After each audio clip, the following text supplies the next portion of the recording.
নমস্কার বন্ধুরা, কম্পিটিটিভের দুনিয়া অ্যাপের প্রত্যেকে স্বাগত এবং আপনার সাথে আছি আমি পর্ণদীপ। আর আমরা এখন রেগুলার একটি করে WBCS প্রিলিমস 2022কে উদ্দেশ্য করে সেট নিয়ে আলোচনা করছি।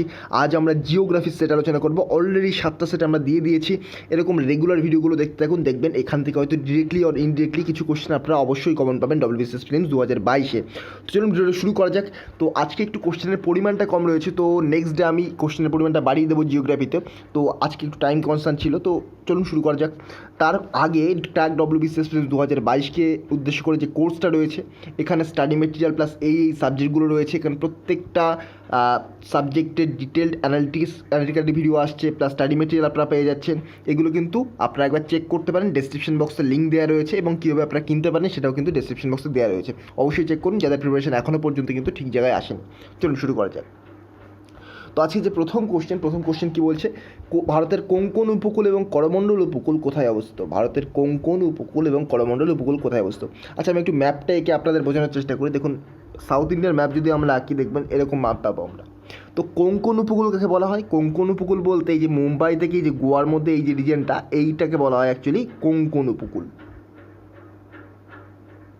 তো মহারাষ্ট্র বা মুম্বাই থেকে এই গোয়া পর্যন্ত রিজিয়ন, এটাকে বলা হয় কোঙ্কণ উপকূল। তাহলে কোঙ্কণ উপকূল কোথায় রয়েছে? পশ্চিম ঘাটে রয়েছে। তাহলে আমরা একটা জিনিস বুঝতে পারছি, কোঙ্কণ উপকূল পশ্চিম ঘাটে রয়েছে, তার মানে পূর্বঘাট পর্বতমালা বরাবর।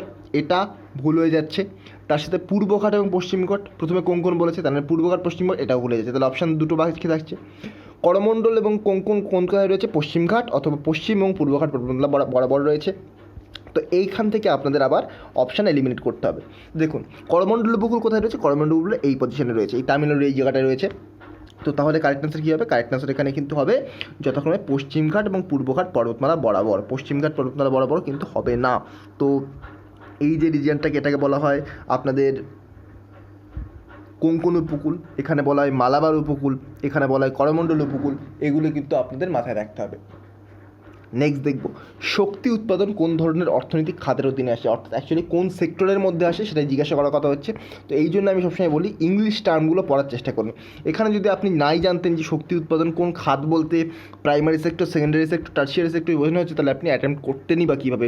তো এখানে শক্তি উৎপাদন অবশ্যই কিন্তু এটা সেকেন্ডারি সেক্টরের মধ্যে পড়ে বা দ্বিতীয় পর্যায়ের মধ্যে পড়ে।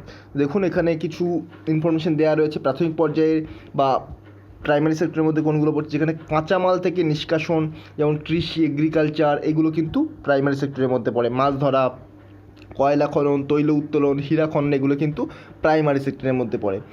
সেকেন্ডারি সেক্টরের মধ্যে কোনগুলো পড়ে? দেখুন, এই শক্তি উৎপাদন, পেট্রোলিয়াম উৎপাদন, তারপর পেট্রোলিয়ামকে পরিশোধন করা, এগুলো কিন্তু প্রত্যেকটা সেকেন্ডারি সেক্টরের মধ্যে পড়ে।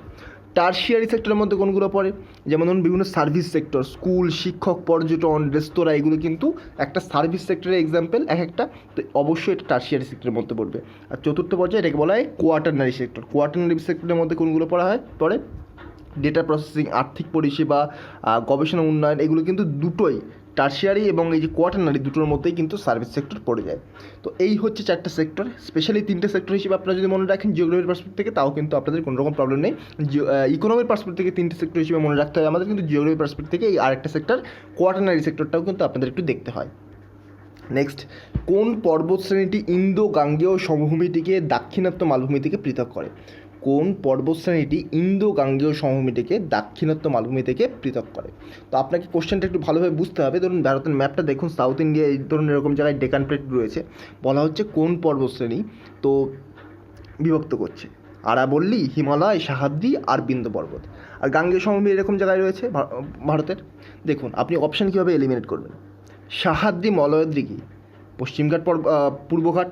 তাহলে এটা তো অবশ্যই এলিমিনেট হয়ে গেল। হিমালয় কোথায় রয়েছে? হিমালয় একেবারে উত্তরে রয়েছে এবং এই যে নর্থ ইস্টার্ন পার্টেও রয়েছে, তাহলে হিমালয় এলিমিনেট হয়ে গেল। আরাবল্লী দেখবেন রাজস্থানের একটু নিচের দিকে রয়েছে, গুজরাটের ওই এরিয়াটায় রয়েছে নর্থ ইস্টার্ন পার্টে, তাহলে আরাবল্লীও কিন্তু এলিমিনেট হয়ে গেল। কারেক্ট আনসার কী থাকলো? বিন্ধ্য পর্বত। এভাবে কিন্তু আপনারা অপশান এলিমিনেট করতে পারেন। আর আমি সেই জন্য বারবার বলি ম্যাপের মাধ্যমে পড়ুন। এগুলো কিন্তু আমার পেইড কোর্সের মধ্যে খুবই সুন্দরভাবে ম্যাপের মাধ্যমে সব কিছু ডিসকাস করা রয়েছে। আপনার কাছে আমি এই কোশ্চেন কিন্তু ম্যাপের মাধ্যমে কখনোই আলোচনা করিনি আমার পেইড কোর্সে, কিন্তু যারা আমার পেইড কোর্স আছেন তারা কিন্তু প্রত্যেকেই এই কোশ্চেনের কারেক্ট অ্যাটেম্প্ট করবেন। তার কারণ আমি গাঙ্গেয় সমভূমি আলোচনা করেছি, ডেকান প্লেটু সম্পর্কে আলোচনা করেছি, তাদের পজিশানগুলো ম্যাপের মাধ্যমে দেখিয়েছি, তাহলে তারা তো অবশ্যই এটাকে ইমাজিন করে কারেক্ট অ্যাটেম্প্ট করতে পারবেন। নেক্সট, আচ্ছা তার আগে একটু তথ্য দেখে নেওয়া যাক। বিন্ধ্য পর্বতশ্রেণী ভারতে পর্বতমালার একটি বিচ্ছিন্ন শৃঙ্খল বলছে। বিন্ধ্য পর্বতশ্রেণীটি ইন্দো গাঙ্গেয় সমভূমিটিকে দাক্ষিণাত্য মালভূমি থেকে পৃথক করছে। দেখুন, বিন্ধ্য পর্বতশ্রেণী উত্তর ভারতকে দক্ষিণ ভারত থেকেও পৃথক করে। সাতপুরা পর্বতশ্রেণীর উত্তরে এবং আরাবল্লী পর্বতশ্রেণীর পূর্ব দিকে বিন্ধ্য পর্বতশ্রেণী অবস্থিত। এখানে ইম্পর্ট্যান্ট একটা ফ্যাক্ট, বিন্ধ্য সাতপুরা পর্বতশ্রেণীর মধ্য দিয়ে প্রবাহিত হয়েছে নর্মদা নদী, এটাও খুব একটা ইম্পর্ট্যান্ট ফ্যাক্ট। বিন্ধ্য থেকে উদ্ভূত নদী হলো চম্বল, বেতোয়া, কালী, সিন্ধু, এগুলো কিন্তু বিন্ধ্য থেকে সৃষ্টি হয়েছে। আর হিমালয় বিশ্বের কনিষ্ঠতম ভঙ্গিল পর্বত, সবচেয়ে নবীন বলা যেতে পারে। আর আরাবল্লী বিশ্বের প্রাচীনতম ভঙ্গিল পর্বত। আর সাহাদ্রি পশ্চিমঘাট পর্বতমালা নামে পরিচিত। আর মলয়াদ্রি পূর্বঘাট পর্বতমালা নামে পরিচিত। নেক্সট, নিম্নলিখিত কোন কাঁচামালটি ইস্পাত উৎপাদনে সবচেয়ে বেশি প্রয়োজন? তো বেশিরভাগই অ্যাটেম্প করবে লৌহ আকরিক, এবং তারপরে তাদের অ্যান্সারটা কিন্তু ভুল হবে। তো কাঁচামাল কোনটি সবচেয়ে বেশি প্রয়োজন হয় ইস্পাত উৎপাদনে? কারেক্ট অ্যান্সার কিন্তু লৌহ আকরিক নয়। কারেক্ট অ্যান্সার কী হবে? কারেক্ট অ্যান্সার হবে কয়লা। কয়লা কারেক্ট অ্যান্সার। তো পরিমাণটা দেখে নিন, 1 টন ইস্পাত তৈরিতে টোটাল 8 টন কয়লা লাগে, 4 টন লৌহ আকরিক লাগে, এবং তার পাশাপাশি 1 টন চুনা পাথর লাগে। তাহলে কিন্তু অবশ্যই কারেক্ট অ্যান্সার হবে কয়লা। একটু টাইম কনসার্নের জন্য আজকে আমি টাইপ করতে পারিনি, তো টেক্সট বুক থেকে যে এমসিকিউগুলো ইম্পর্টেন্ট সেগুলো আমি তুলে এনেছি। নেক্সট দেখবো, নেক্সট কোশ্চেন, বদ্বীপবিহীন বৃহত্তম নদী কোনটি? বদ্বীপবিহীন, যেখানে কোনো রকম বদ্বীপ নেই, সবচেয়ে বড় নদী, কারেক্ট অ্যান্সার কিন্তু হবে নর্মদা। এই বৃহত্তম টানটার ওপর জোর দেবেন, বৃহত্তম নদী কিন্তু এখানে নর্মদা হবে। তো কিছু ফ্যাক্ট দেখা যাক নর্মদা এবং, আচ্ছা নর্মদা আমি মুখেই বলে দিচ্ছি, অ্যাড করা হয়নি। তো নর্মদা দেখুন, নর্মদা কোথা থেকে সৃষ্টি হয়েছে? নর্মদার উৎস হচ্ছে অমরকণ্টক শৃঙ্গ। অমরকণ্টক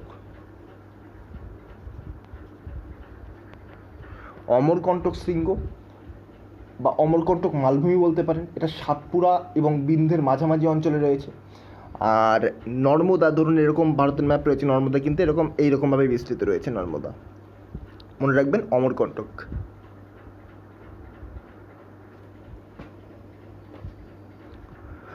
নেক্সট চলে যাবো। নেক্সট আছে দেখুন, কোন দুই নদীর মাঝে কোলেরু হ্রদ অবস্থিত? অলরেডি WBCS প্রিলিমসে প্রিভিয়াস ইয়ার্স এসে গেছে। কোন দুই নদীর মাঝে কোলেরু হ্রদ অবস্থিত? কারেক্ট আনসার হবে গোদাবরী এবং কৃষ্ণা। গোদাবরী এবং কৃষ্ণার মাঝে কোলেরু হ্রদ অবস্থিত। চলুন একবার দেখে নেবো গোদাবরী এবং কৃষ্ণা নিয়ে। তো গোদাবরী দেখুন কোথা থেকে সৃষ্টি হয়েছে? ব্রহ্মগিরি পর্বতে ত্রিম্বকেশ্বর, নাসিকের ত্রিম্বকেশ্বর শৃঙ্গ থেকে সৃষ্টি হয়েছে গোদাবরী। আর কৃষ্ণা সৃষ্টি হয়েছে মহাবালেশ্বর থেকে। মোহনা কি গোদাবরী বঙ্গোপসাগরে পড়েছে, আর কৃষ্ণা কিন্তু এটাও বঙ্গোপসাগরে পড়েছে। দুটোই কিন্তু পূর্ববাহিনী নদীর মধ্যে পড়ে। আর উপনদী দেখে নিন, গোদাবরীর উপনদীগুলো কিন্তু পরীক্ষায় ইম্পর্টেন্ট, পরীক্ষায় ডিরেক্টলি কোশ্চেন আসতে পারে। এর মধ্যে কোনটি গোদাবরীর উপনদী নয় বলে কোশ্চেন আসতে পারে। কোনটি গোদাবরীর উপনদী এইভাবে কিন্তু কোশ্চেন আসে না। দেখে নিন, বানগঙ্গা, কাদবা, শিবানা, পূর্ণা, কদম, প্রাণিতা, প্রত্যেকটা মনে রাখার দরকার নেই, তবে জাস্ট পরীক্ষা আসলে যেন আপনারা রিকল করতে পারেন সেভাবে কিন্তু একবার দেখে রাখবেন। বানগঙ্গা, কাদবা, শিভানা, পূর্ণা, কদম, প্রাণহিতা, ইন্দ্রাবতী, তালিপেরু, শবরী, ধর্ণা, নাসাদ্রি, প্রাভারা, সিনফানা, মঞ্জিরা, মানায়ার, কিন্দ্রাসারি। তারপর কৃষ্ণার ক্ষেত্রে দেখুন ভীমা, দিন্দি, পেদ্দাভাগু, মুসি, পালেরু, মুনেরু, কুরালি অর্থাৎ নিরঞ্জনা, বেন্না, কোয়না, পঞ্চগঙ্গা, দুধগঙ্গা, ঘাটপ্রভা, মলপ্রভা, তুঙ্গভদ্রা, এগুলো কিন্তু কৃষ্ণের উপনদী। জাস্ট পরীক্ষায় আসলে যেন আপনারা রিকল করতে পারেন যেটা এর উপনদী, সেভাবে রাখলেই হবে, আপনাদের একেবারে মুখস্থ করার দরকার নেই, এতগুলো নাম মনে রাখার দরকার পড়বে না।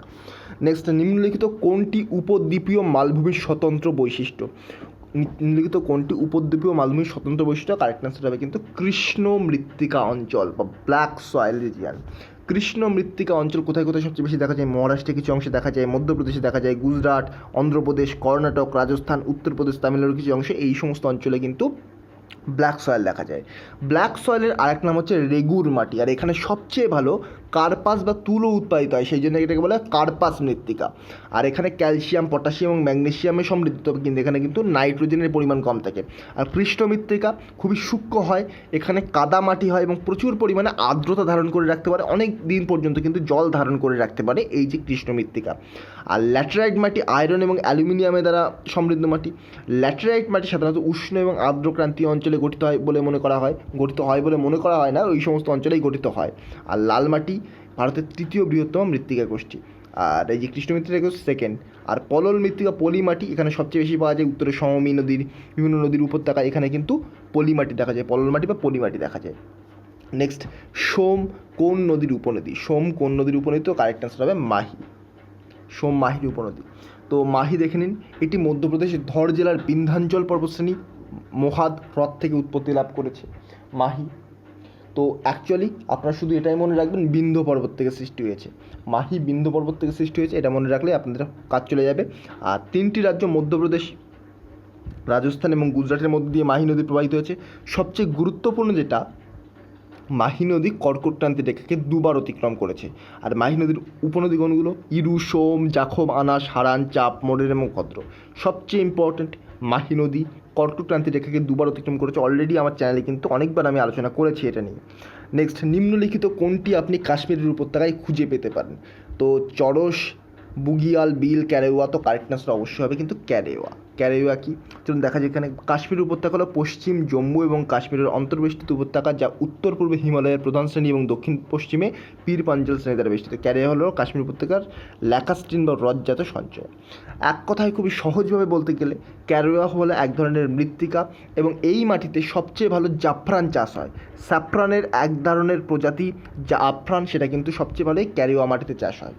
মনে রাখবেন, পরীক্ষার জন্য কিন্তু ইম্পর্টেন্ট। তো আজকে খুবই কম কোশ্চেন আমি এনেছি, কারণ একটু বললাম টাইম কনসার্ন ছিল। নেক্সট ডে আমি একটু বেশি কোশ্চেন এনে দেবো জিওগ্রাফি থেকে, যাতে আপনাদের কোনো রকম প্রবলেম না হয়। এবং আরও ধীরে ধীরে আমরা কিন্তু আলোচনা করবো। আজকে খুব দ্রুত আলোচনা করে ফেললাম কোশ্চেনগুলো। এই ছিল আজকের ভিডিও। নেক্সট ভিডিওতে আপনার সাথে আবার দেখা হবে। চলুন আজকের মতো গুড বাই, থ্যাংক ইউ।